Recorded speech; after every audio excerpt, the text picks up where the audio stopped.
Why don't you catch us up a little bit on who you are and what your Okay, space is and your history? Just give us a little background so we can get some context for you. sure. I'll do that. Great. Okay, my name is Jan Schmidt, and I live in Finland in a small town called Oulu, which is high up north, um, close to the Finnish-Swedish border. Native, I am from Germany, but I've lived here in Finland for about 6 years now. And for about coming up to 4 years, I have been involved with a co-working space here in Oulu that is called Networking, and it's a it's a totally self-funded organization, and the company behind it is called Socializing Friday Limited, um, which has been a company that has been around since 2011. So the company itself is a bit older, but the co-working space is coming up to about 4 years officially. It had started already a couple of years earlier, but not really official. Official was June 2014. Since then, I was actually, yep, exactly that one. Mm. And that is actually in the remake right now because it is lacking a lot of like call to action. It was made of one of our previous shareholders, but not with the right input there. I came on board Gotcha. like Okay. about 4 years ago when yeah, that's a couple of our, this is our stage because we have a big kind of like open space area which we're utilizing for our clients as well as having big events and I see. gatherings there. And we can seat up to 100 people. And this is the area just next to the stage there, which is divided with this wall, as you can see there. So there we have our football field, and on the other side we have the one with the other red sofa, exactly that one. And behind the gray wall there we have an open desk area. And then um, Super one of cool. homemade Yeah. telephone boxes.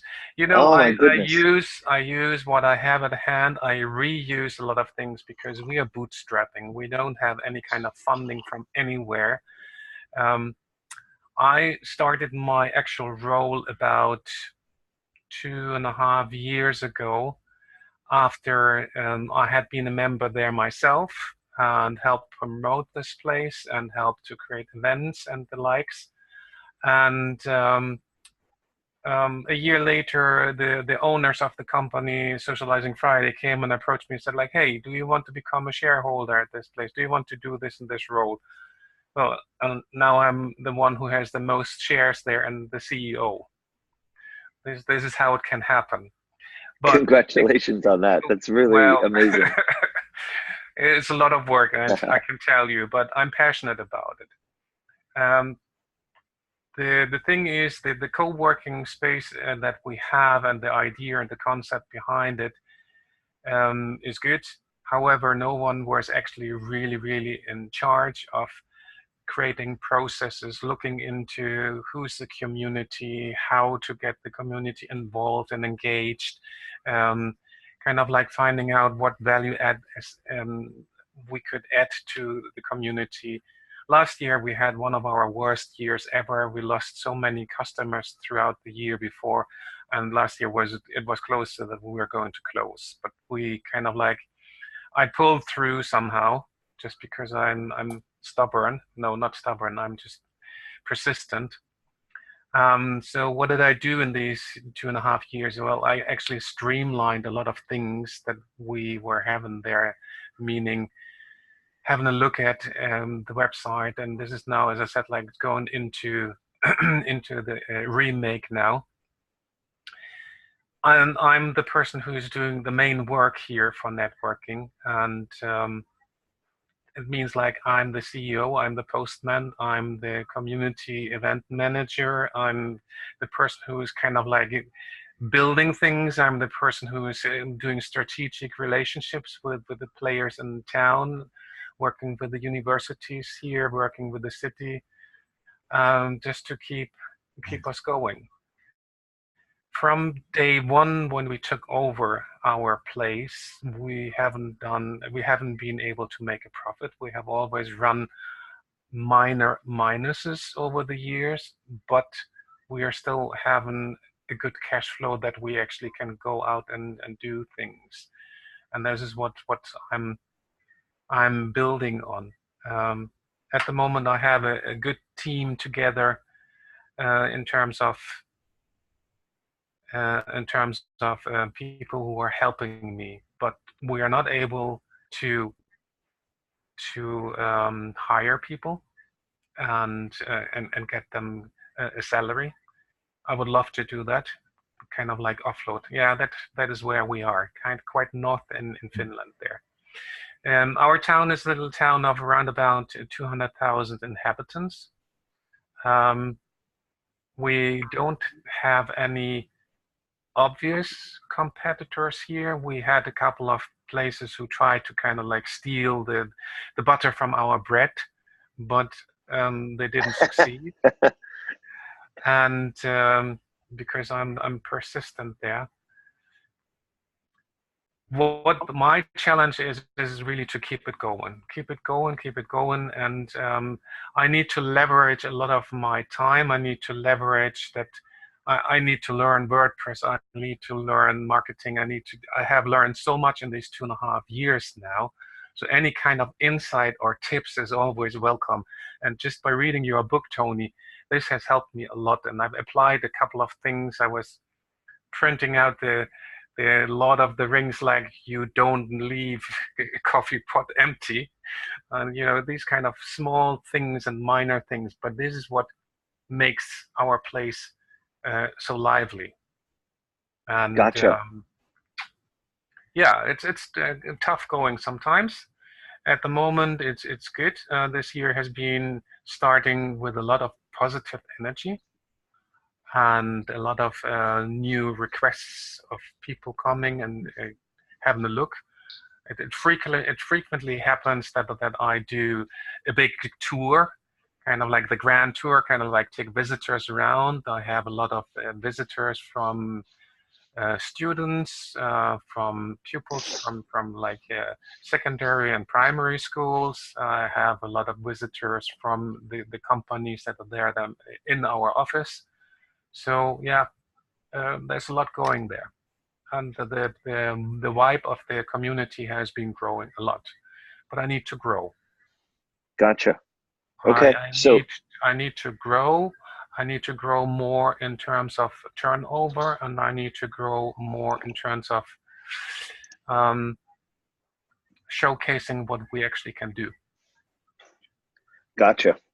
This is great. Thank you for the introduction, Jan, and for going along with me as I searched around and got to know your space and your location a little bit. I wanted to give everyone else here a context for where you are in the world and what kind of the space you have as well. And want to hear more about that DIY phone booth. I think you might have a whole opportunity there on its own. But let's do some quick intros for the other folks who are on here and see what's on their minds. And then sure. I think we'll come back to you and talk a little bit more about what's on your mind, since I know it would be resonant with the other folks on the call as well. Okay. So Lotta, I want to check in with you. Now, do you have to leave, Lotta? It sounded like you were not going to be able to join. Yeah, I have to leave, but I just wanted to say hello, and I'm excited about seeing you in 2 weeks. That's right. I'll be seeing you in New York. Yeah. So what I'm going to do is to keep the audio on, and because I take care of my dad. So yeah. Okay. All right. Yeah. So if you just turn off your camera yeah, we'll record it. Not really a whole lot's going on. I'm currently applying for SBA loan for some property because I want to do other things other than co-working. So that's what I'm focusing on now. Gotcha. Okay. And I'm leveraging my veteran status as a disabled vet with the hope of getting funding for that. One question, in your toolbox, do you have a pro forma statement? I might have asked that before because, projections in terms of how much you can make as a in a co-working space? What's that? Can you say that again? Do you have a mock business plan in the toolbox? Yeah, well, we have the business model spreadsheet. You have access to the advanced version that can help you run all the numbers, come up with projections, that kind Okay. of thing. Okay, because yeah, that's what they're asking for, right? Yeah. Oh yeah, we can get you projections real easy. That's one of the best tools that I have. Okay. Is it already in the toolbox, or you just going to send it to me? It is, but I will send you a link to it right now in the chat, just so that you have, because there are a bunch of resources, so I want to make sure you have the correct Okay. file. Thank you. And yeah, actually, I'm realizing I have a link handy right here, because I use this link a lot. So, all right, great. So if you click the link that I just put into the chat, Okay. that's going to allow you to make a copy of the template file. Okay. And I'll just show you real quick what that looks like. Okay. And there's actually a whole video that I recorded where I walk you through how all this works. So this is the file I just shared with you. Okay. And this first sheet is an introduction. Okay. The second sheet is capacity calculator. So if you put in the square footage, Okay. everything else is dynamically calculated based on the square footage. So if I wanted to change this, you'll see that all these percentages change. Okay. And so then what we end up doing is we can I say, love oh, I'm glad you like it. So then basically I'm making assumptions about the amount of square feet per unit here, Right. which it involves some voodoo magic here, but now we're seeing that we're over capacity. So, maybe we decrease the number of desks, and then you figure out how to make it so that there's, enough spots that doesn't go over 100. Oh, I would 100%. have loved that 2 years ago. Yeah, so there we go. We're at 99%, and now we have a reasonable expectation of our capacity here. Okay. And then if you go into income and expenses, those membership numbers are all pulled over to here, dynamically calculated backwards. So basically we assume you hit full capacity in 12 months, and then just subtract 5% every month back. Okay. So this way you just get a vibe for like what the numbers are like, right? So you're going to change these. And then you can change the rent and the cost per square foot for improvements. And then you basically get a whole budget. So private offices, I just dropped in some examples for sponsorships and for event programming. And then you get your total income number here. And then staff, which is all the expenses are dynamically calculated based on the size of the space. Okay. So you see that right now, this is a staff of 1 and 3. Right. If I change that space size, the number of staff goes up. All of these other expenses are also dynamically calculated based on the square footage. And then you get down to the bottom and you get income and expenses and all of this. So this is all calculated based on those initial variables. Okay. And I can just see based on this model that in the first year I make 300 grand. So that's cool. Okay, my account number is. Yeah. Yeah, exactly. It looks absolutely fantastic. I'm going to have a dig into this one. This is absolutely fantastic. Yeah. I guess I can as well kind of like utilize that with euros instead of dollars. Yeah. Okay. I mean, you got the benefit of real operations data from doing it yourself over the years. Yeah. So you'll be able to juxtapose my assumptions with your own real life data. And that will help for sure. I don't know exactly how the costs work in terms of, what costs what in your context. So obviously this changes a lot for everybody, but the format and the formulas should certainly save you some time. Now you base this on leasing a space and not owning a space, right? That's correct. I would say that if you were owning a space, then essentially you replace rent with mortgage payments. Okay. or maintenance fees, the other associated expenses, and then any capital expenditure that you make to buy the building goes into your capital costs. Okay. So if I were leasing a space, I would be making improvements to the space, some of which come out of my pocket, some might come out of the landlord's pocket. If I'm buying the building, then the purchase of the building is one of the capital expenses. Okay. Yep. Yes, good. Awesome. Cool. Lada, if I don't get to talk to you more, best of luck, and we'll talk more soon. Yeah, okay. I'll see you in 2 weeks. Yes, indeed. I'm excited for that. Wait a minute. We still on for Monday, right? Next Monday? Yeah. Okay. Well, we'll talk on Monday. When you flying? Oh, you're already in New York. I'm already here, baby. You're coming to me. I'm excited.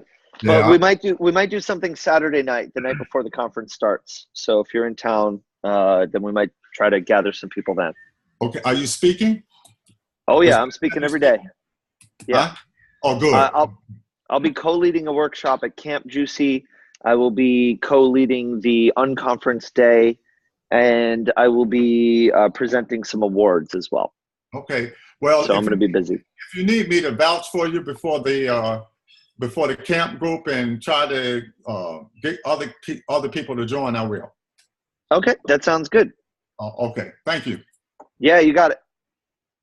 Jen, I saw you briefly before. Are you still with us? You want to just give us a quick hello and tune in? Yes, I'm here, and my internet is buggy as always, so I've just got my video off, but, I'll just say hi.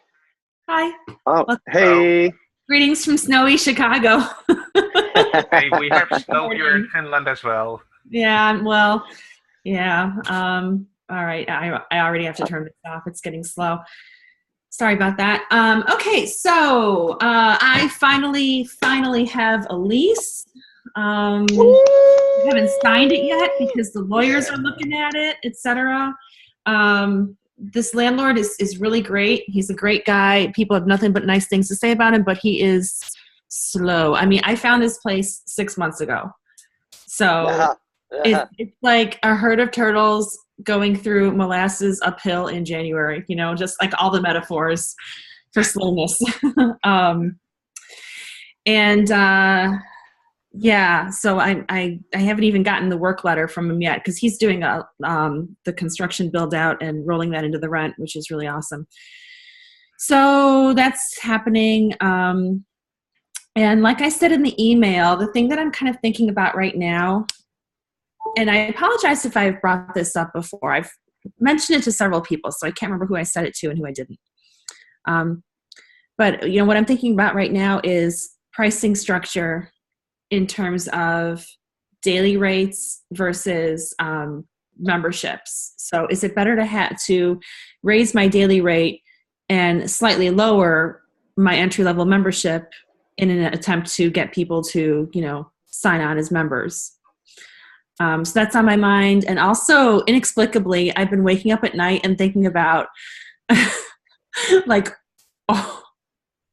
horrible customer service happenings. Like, what if somebody comes into my space and just starts demanding something that's so outrageous, which I have to say, in the area where I live, could very well happen. Like, why don't you have a Tesla charging station? This place sucks. I'm going to give you 1 star on Yelp. So, Jen, I can tell you, you will always appeal people and compel people. So, yeah. Once you get into it, you will get calmer and cooler as you go.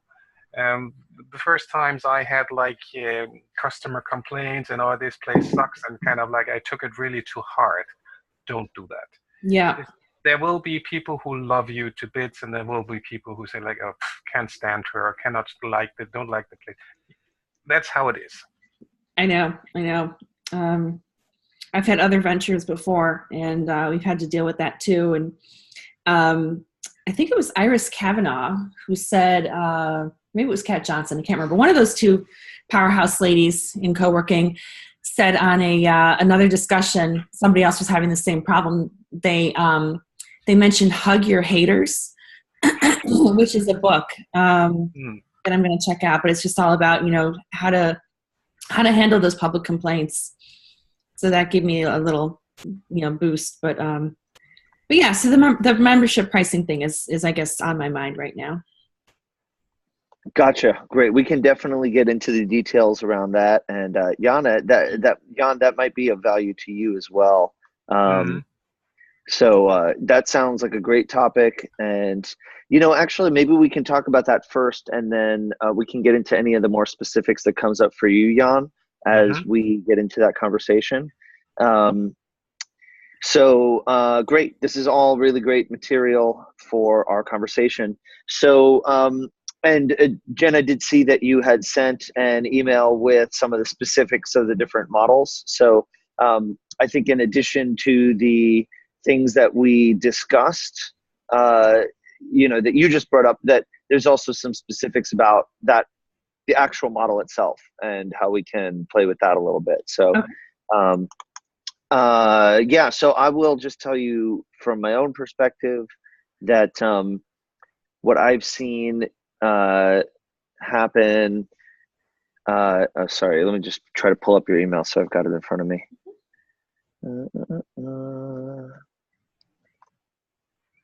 For some reason, that email seems to have just disappeared off the face of the planet. Hello? Do you want me just to paste it into the chat? Sure. Okay.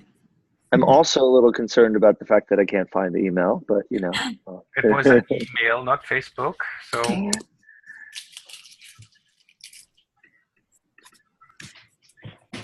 okay, I got it. You're good, Jen. Okay, so one of the basic division that you were just showing was maybe a 30-day rate versus a $150 a month light membership, which gives you more money for the membership, but less on the day rate, which makes it more accessible, versus a $40 day rate and a $100 light membership. Right? Mm-hmm. So what I would say is, first of all, we have to calculate how this all fits together in terms of your cost per desk day, since what we want to do is make sure that if someone is paying for a monthly membership, they're paying less than the day rate, right? As a general rule. So just for example, in the first model you show, it's $30 a day and $150 a month for a light membership. You say, i.e. 2 visits a month. But 2 visits a month would be $75 per visit.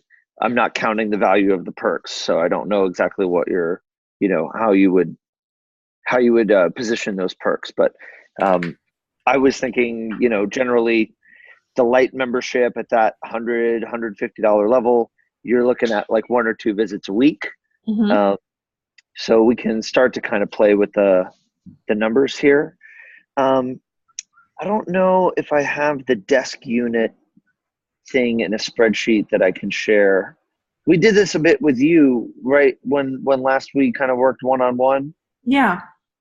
And so you might be able to work with that. But I would say, generally speaking, we want to motivate people to be members. Like somebody coming in to just pay for a 1-day pass is fine. But one day pass is not going to make a difference in terms of your bottom line.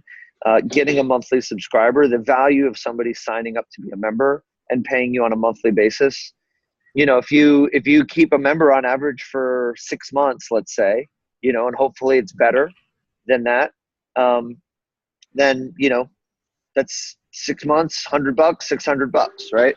And hopefully you're doing a lot better than that. So I think you want to make it a no-brainer for somebody to join as a member. Well, and Tony, one thing that that we did talk about is I had broken down kind of a maybe it's just easier if I try to do a screen share, but I broke down like hey, if you're going to come by 3 times a month, it's better for you to do the light membership. Like I just kind of broke it down for people, or I'm going to break it down for people. Yeah, feel free to pull it up if you want. Yeah, I'll try. I don't know if, you know what? move so that I'm sitting like literally right next to the stupid router. Okay. Because right now I'm an entire room away and it just can't handle it. That's one of the things I'm investing in right now, the infrastructure of my internet, because not that it has been sucking, but I need to divide, all my companies on the firewall, because at the moment everything runs over one LAN, and that has slowed things down tremendously. So yeah, that's one important thing to think about. For sure. I feel like that's just one of those deal breakers, like people are just not going to want to come back. Okay, share screen. Let's try this. Is it working? Yep. Yeah. Okay, cool. All right, so what we have here is, let's just call this light member because I don't have a name for it yet. So if you're doing one visit per week, it's worth it to just do the light membership and then occasionally buy like a 10-pack of visits, which is $350. And then your 4-month cost would be $850. If you're coming two times a week, do the light membership. You're just going to buy 10 packs a little more frequently. And then here's your bottom line. But if you're coming 3 times a week, even if you're coming two times a week, it's almost better to just get the unlimited membership. It's only $50 more. So this is what I plan on sort of presenting to people in a more simplified format than this, to encourage them to become members. Gotcha. So it seems the model you're going for here is that there's kind of a base membership with minimal access to the space. And then there are ways for people to pay for increased access based on how much more they want to use the space. Yeah, exactly. Hey, Ellie, how you doing?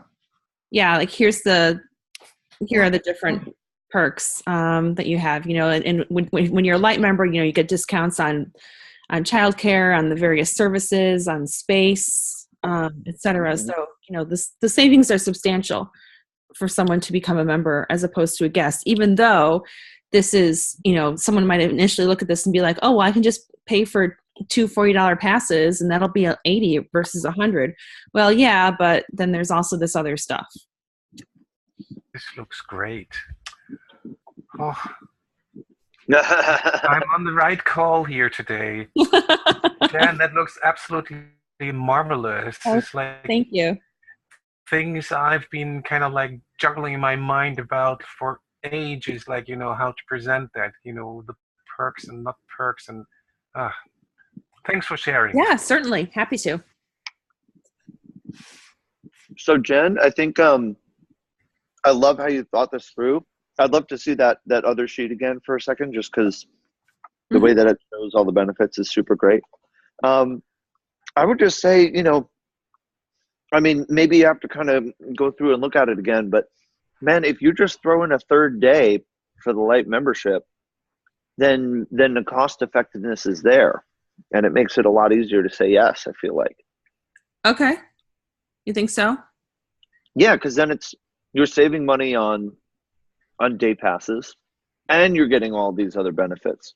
And frankly, at this point, I don't think you need to concern yourself too much with, people overusing the space. Like the cost per desk day is still going to be pretty good at that level. Okay. So let's see, 100. Yeah, so it's like 30. All right, so it's like $33 a day. If you give them 3 days a month at 100, which is a good rate. Yeah. Okay. All right. I'm open to that. So going to 3 days a month. Oh God, I just had a question that flew out of my head. Was it about the 10-day passes? Because I'm curious about that. No, but I can talk about that. Yeah. Okay. Yeah. Where do you, what? Well, your question? Okay. Well, I'm doing the math. I'm just looking at it now for the first time, but so as a guest coming off the street, there's a different price for things as opposed to what you're paying if you're a member, right? Right. Is that what you're showing on the right side there? This. Yeah. Columns H, I, and J. Yeah. Let's move that over. Cool. Okay. So, right. So the idea here is that you have additional motivation for someone to be a member because they're paying a discounted member rate on additional days. Mm-hmm. Mm-hmm. So if I'm a member, is that second column? It says virtual member discount. Is that the same as light member? Yeah, it is. It is. Yeah. Right, yeah. So you could round that down and say that a day pass is 35 or even 30, right? Like you can make it really easy for someone to buy additional day passes at an attractive rate, as long as you have a really good sense of how those economics work out on the next, on that other sheet you were showing us. Because what you really want is that once a person starts to get to 2 or 3 days a week, then it becomes cost effective to go to the full-time membership. So basically once they become a regular, right? So this shows that under the current plan, yeah, I'm not totally caught up on the math with the 10 packs and the day passes, but generally speaking, you should start to touch the line once you're at 2 visits. And then once you go above 2 visits, it really makes sense to get to the unlimited. So those numbers seem to generally work out there one way or another. You might need to redo that math based on the fact that we're talking about the light membership being 3 days now. But still, I think you're going to do fine there. Okay. Can I ask you what is the frequency of visitors at your places? Like my place isn't open yet. Yeah, I gather that. What are you expecting? How many people to be there on a daily basis? It's going to have a max probably of about 50. You know, will there be 50 people there every single day? Probably not. But that's about my max. Okay. One thing that I guess I don't know if this is a concern or not. You know, are we concerned that the community, the community member is like the unlimited member, let's just call it. I haven't come up with names for these yet. Are we concerned that the unlimited membership is the same price as the 10 pack? Is that good or bad? I don't know. Well, are you getting a discounted rate for the 10 pack if you're a member? If you are a light member, yes. If you are a full-time member, then it's not applicable. No, it's not applicable. Yeah. Then I think it's fine. I think if someone's walking off the street and they don't want to be a member, then they're going to pay a premium for not committing. Right. And it makes it actually can work to your advantage. I've seen this done before with basic membership, very successfully, that you can say, hey, look, it's $350 for 10 day passes. It's also the same price just to sign up and be a member unlimited, right? So then it's like, well, look, you're going to spend the same amount of money either way. One of them gets you a bunch of visits. One of them gets you only 10 visits. And then they would be like, well, why would I ever buy the 10 pack? And we're like, honestly, you shouldn't. You should sign up and be a member. You can cancel anytime, right? And so then it makes it really kind of like, well, I'd be crazy not to go for the monthly membership, right? Right. And then it makes it a lot harder for them to say no to that. And then it makes it a lot easier for them to decide that they want to stick around. Okay. And if they really want just the day pass, then that's fine. They're going to pay a premium for it. That's what I'm trying to create here. Yeah. I'm trying to discourage people from doing the day pass and encourage them to just sign up at the minimum as a light member. One more question. What's your opinion on registration fees? Yeah, good question. I have none. I have no registration fees in our place. I wonder... No, I don't really have a feel about that, how people would react. Yeah, you know what, Jen? It's a difficult one. It's tricky. It's maybe a thing of trial and error. Yeah, I would say it might not hurt to have it and then waive it as you see fit. Yeah, that's what I was thinking. Like gyms do that all the time. Like, oh, we're running a promotion. No registration fee for this month. And it's so easy. You know, there are so many people out there. I've seen this in sales. I used to work with a woman who was a very good saleswoman, and she said she would design into her proposals things that she never expected to actually get, because she knew, actually with specific clients, she knew that the client was just kind of old school and had this very specific way of negotiating where they had to feel like they got something out of it in order to feel like they won the deal, you know? Yeah. And so it's like, oh, I'll tell you what, you know, I'll cut this for you, right? And then they feel like, oh, wow, cool, I got a deal, you know? Even if you were planning on giving it away from the very beginning. So, you know, this business is, it's such a psychological thing. It's not rational. It has nothing to do with reality. It's all to do with how people feel. So, I would say that, and I don't know. You know, I don't know how you came up with. How'd you come up with the $85 as a number? I think I saw that on a couple of other co-working spaces in the area. Okay, cool. Yeah, it might even be fun as a competitive exercise to call them up and see how willing they are to waive that fee, just to see if it's as much of a BS thing as it is for everybody else. I mean, cool. Yeah. There is a cost, you know, with onboarding somebody and, you know, getting getting a key. And I hope to do like a really cool welcome kit for people. So, you know, there is a cost. It's not $85 worth. Right. Yeah. Yeah. But it does create a little bit of a barrier that might be useful. Because you can have people who just kind of, you know, show up and sign up for a month and then leave, and then that's kind of a pain for you. So, yeah, I don't know. I would say maybe it might make sense to lower it a little bit, just so there's a little bit less of a whoa factor in the beginning. Okay. Yeah, you're going to experiment with it. You'll have so much more information after you have some empirical data after having done this a couple months. So, you know, put it on your list of things to reconsider, you know, 90 days after opening. Okay.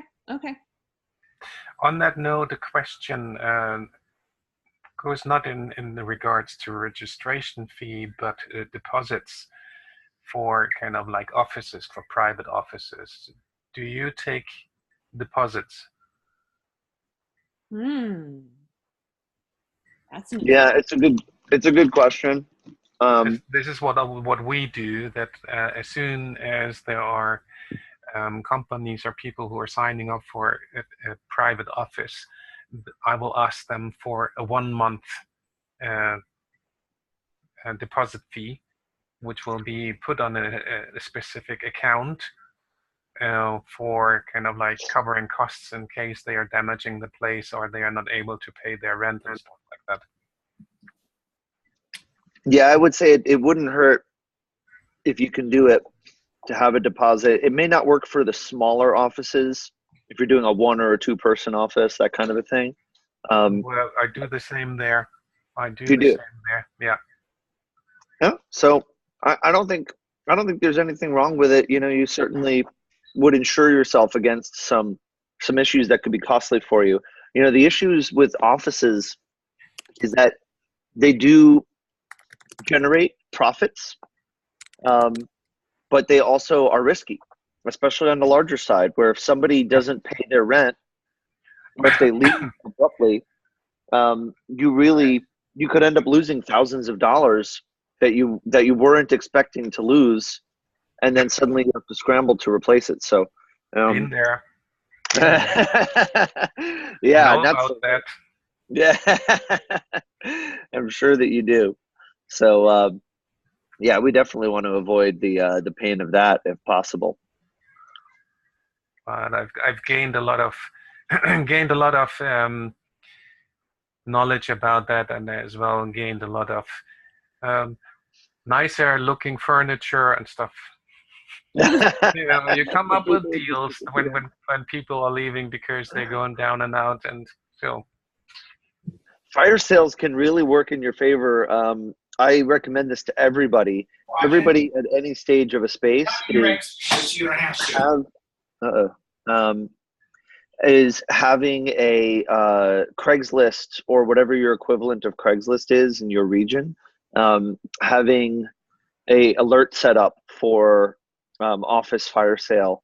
And sometimes the company's going out of business, they're downsizing, and they have, hundreds of desks and chairs and monitors and power strips and all this stuff that they just need to get rid of right away. And so you can go in and get stuff for very cheap or for free. And yeah, I still have some stuff that's now mine personally that came from stuff like that. So good to have those alerts. And I know the really crafty folks, like the crafty Brooklyn makerspace people, they like build their whole spaces just off of used stuff they get on Craigslist. So highly recommend that for getting some sweet deals. Yeah. No time. Yeah.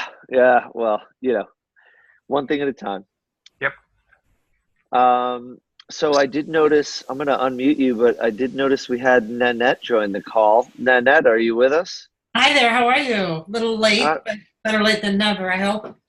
Oh, yeah, no, totally great to have you on the call. We are in our last 15 minutes here, but I'm just glad that you're joining. Do you have the ability to turn on your camera, or are you just on the phone? I could turn on my camera if I can figure out how to do it. Let's see. That's fine. Here we go. Screen share? No. Nope. It would be in the bottom left corner. There would be mute, and then there would be. Oh, there you are. Hello. Hey. How All are you? right. Hello. Hey, Nanette. Nanette, where in the world are you, and what are you working on? I'm in Cary, North Carolina, and my partner and I are still in the planning stages. We haven't leased a space yet. We're working on getting our community together. So we're planning an event next week because we have some interest generated. So excited about that. Excellent. All right. Very exciting. Yeah. All right. I'm eager for an update since our last call. So I'm excited to hear a little bit more. Right. But you are also in the pre-launch stage. So that's cool. Just to give you a catch up here. So we got Jen Luby on the line who just signed her lease. So she's going to be opening soon. And we were just talking about her business model. And then we have Jan here, who is in Oulu in Finland, who's been actually part of a space that's been around for several years. And he took over management of the space recently. So, so that's the deal. That's great. Very cool. So what else do we want to talk about? I know Jan was talking about member retention and attracting members and just generally improving the operations of the business. And I know, Nanette, you are in this pre-launch phase. So both of you are in very different places since one of you is running a space for a while, one of you is very new to this, but you're both in a place where attracting and retaining members and building great cultures is of importance. So I'm wondering what we may need to discuss that could be valuable to both of you. Let's start with Nanette, actually, because I think that could be helpful to you, Jan, is when it comes to attracting people and building a great culture. I think that's actually a universal thing that is going to be a thing regardless of whether you are operating a space or whether you're just getting started. So, Nanette, do you want to just catch us up a little bit more on this event that you have coming up and just kind of your latest thinking on what the plans are? Right. We have connected to some people. We've been going to some of the local women's networking groups, and the very few people that we've met have been really excited. So we've been gathering their names. They want to know more. We posted kind of a teaser on some of the local Facebook groups, the women's networking Facebook groups, and probably got about 10, 12 people that were interested. So we're going to do a little get together on like late afternoon at one of the local bars and just, see who we can get to come out and talk to us. I just spoke to a woman who's a marketing coach for foodies and that are, they're producing new food products, and restaurants and things. So she's going to connect me with some people. So we're kind of excited about that. The space that we thought we might have kind of just fell through, so we're on to looking for more spaces, but that's okay because, we're not quite ready to dive in yet. So I think this is a better place to be right now. And Gotcha. Is your space Sorry. women focused? Yes, women focused. Nice. Yep. The good thing you are doing there is really building your list of people, and my personal experience is like going out there and meeting people. The personal touch is what helps you as well to build the community later on as well. We have now, after about 4 years, a subscribers list of about 2,200 people we can reach out to. And these are kind of like collected throughout all our channels, like social media, Facebook, Twitter, personal meetings, events that we have had. And events is a very good thing to hold if you have a space, because that will generate an interest. Do you have any ideas on, some of the people that have replied have been interested in doing events or using it for workshops and things? Is there any way to kind of get more of a commitment from them beforehand? Yeah, I mean, yes. I think what you want to try to do is recruit them to commit to being a part of a program that is associated with your space. So, the idea here, and it's really important, is that you're not just building a workspace that people go and sit there and they do their work and they go home. You're building a center for business growth and entrepreneurship and economic development, right? So people are going to learn how to become better entrepreneurs, and they're going to build better businesses as a result of your organization, right? And the more we can emphasize that this is a organization that is working towards a mission that happens to occupy a physical space and happens to have as part of its business model that people pay to access that space, the more easy it will be for people. Hang on just a second. Sorry. What's up?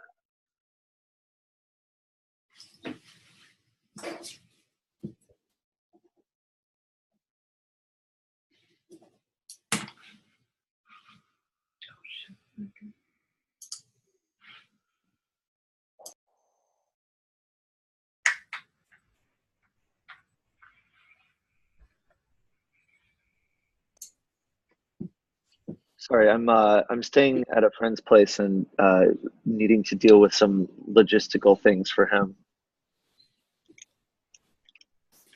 Okay, sorry about that. So you get the idea of where I'm going with that, with the the idea of it being more of a a higher level thing. And so what you want to do is you want to have a relationship with these people. So what's the relationship? What's the there's a business relationship, which could come and go, and that could change based on the timing and the specifics. But then there's the actual relationship. So Nanette, to your point, if you're talking to someone where there's a potential business partnership or event programming partnership, that's something you might do together. The way that you really ensure that that's going to end up sticking around is by staying in touch with that person and keeping a good relationship going with them. And maybe that just means having lunch once a month, and the occasional text message and that kind of thing. But then you keep the communication alive. And then as that person's circumstances change, you're appraised to the changes of circumstance, and then you're able to adapt. So you're not blindsided if the person says, oh, something came up and things changed and now I'm doing something else, So yeah. Okay. And so that partnership and sponsorship thing, do they kind of go hand in hand?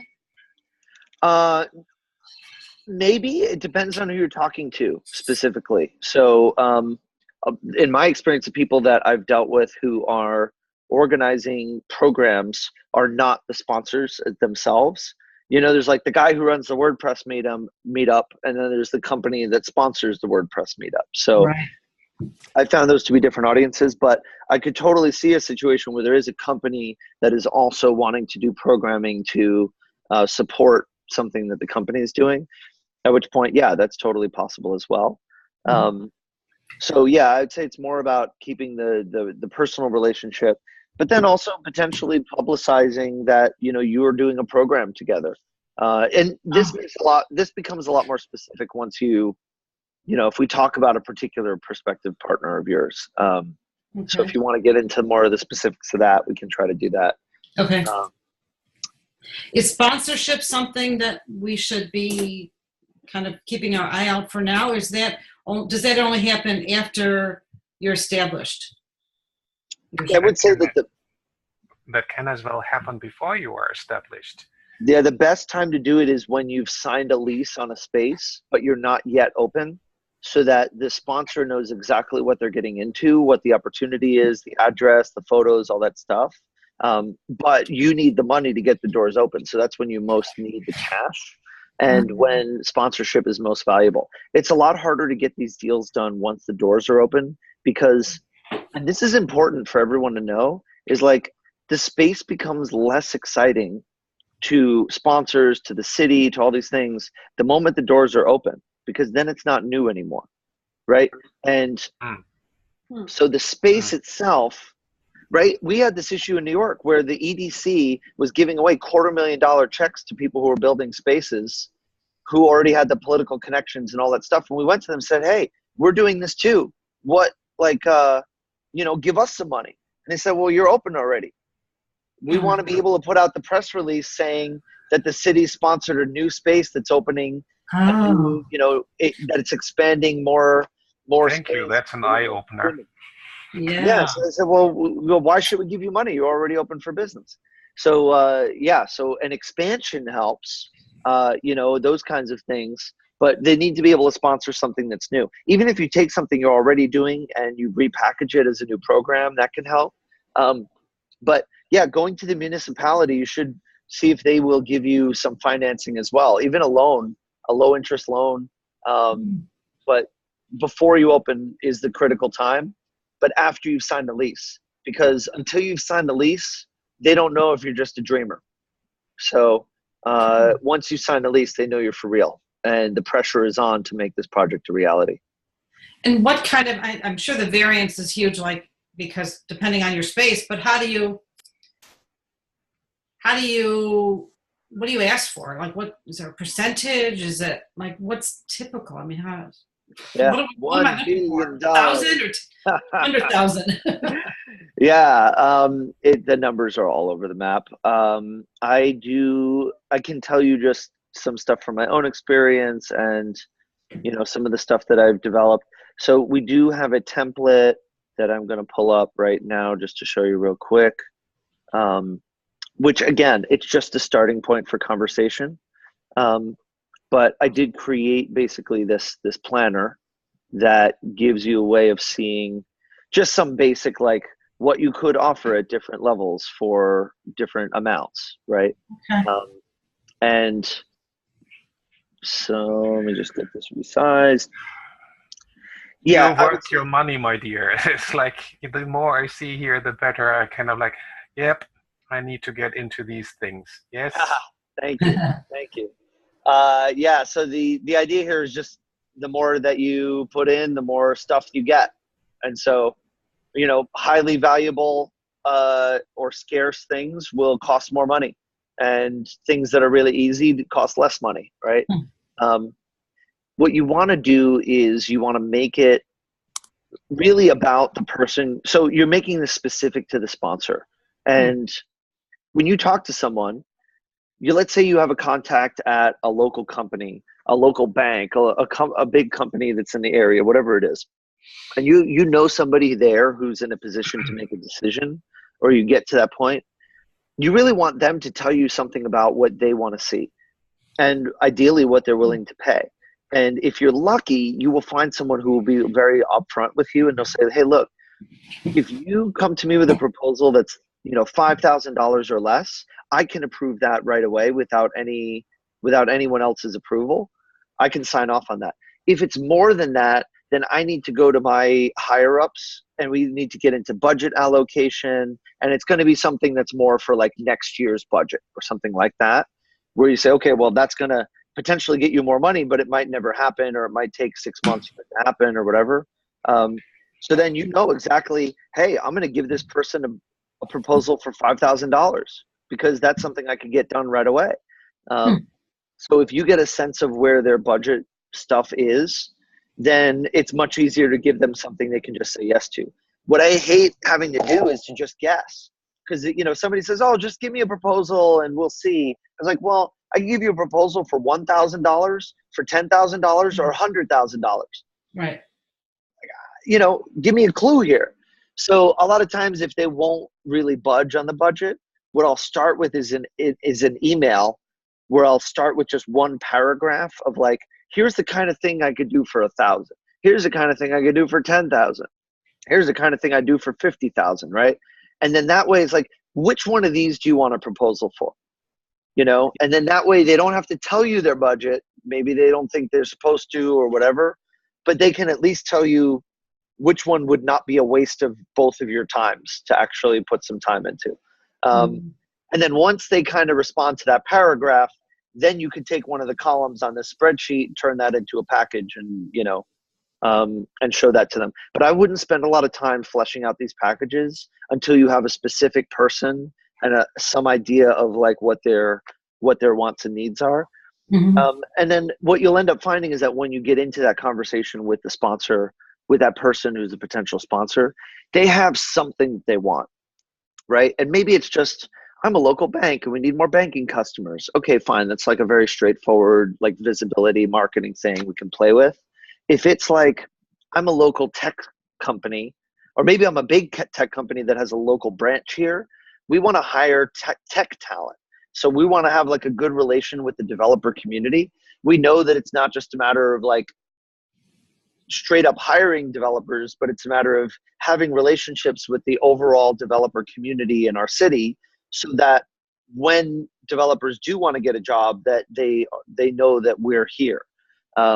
So I want to be in the room with developers so that they know who I am, so I can answer their questions. Okay, great. Maybe we can develop programming specifically around that. That's going to cost you a fair bit of money, but finder's fees for hiring tech talent are outrageous, right? Like if you can connect a hiring person to someone that they end up hiring, that's worth many, many thousands of dollars, tens of thousands of dollars to that right person for that placement. So a $20,000 sponsorship, if it could result in a couple of hires for a company, is really not that unreasonable, right? But we got to have real people that we're talking to first. We can't be sitting here guessing. Let's talk to, you know, and this is part of why it's so valuable that you're building this network now, is that as you go, more of these people that you talk to, one or two of them eventually, you know, starts to look like a real prospective sponsor, and you can just get real with them and say, hey, you know, what would it take to do a sponsorship deal? What kinds of things, what are your priorities? What are your budgets like? And just get as much of that detail as you can.